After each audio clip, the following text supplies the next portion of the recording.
ত্রয়োদশ জাতীয় সংসদ নির্বাচনে চট্টগ্রাম ৪ নং সংসদীয় আসনের বিএনপির মনোনীত প্রার্থী মোহাম্মদ আসলাম চৌধুরীর নির্বাচনী প্রচারণার ঘরোয়া বৈঠক। বিস্তারিত দেখুন মোহাম্মদ নাজমুল হক সুমনের তথ্য ও ভিডিও চিত্রে।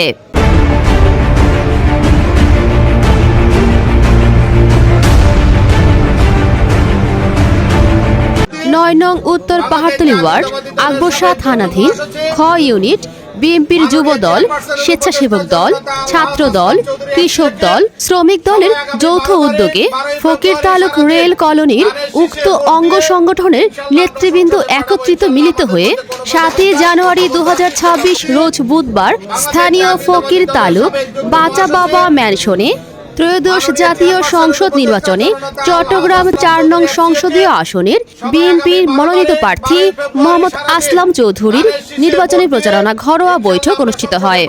এতে সভাপতিত্ব করেন বিএনপি আকবর শাহ থানার সাবেক সহ সাংগঠনিক সম্পাদক মোহাম্মদ মহিউদ্দিন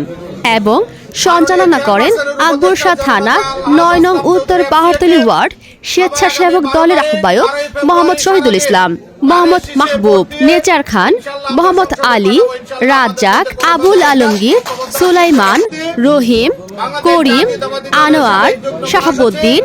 নূর ইসলাম, রবিউল হাসান, তুহিন প্রমুখ।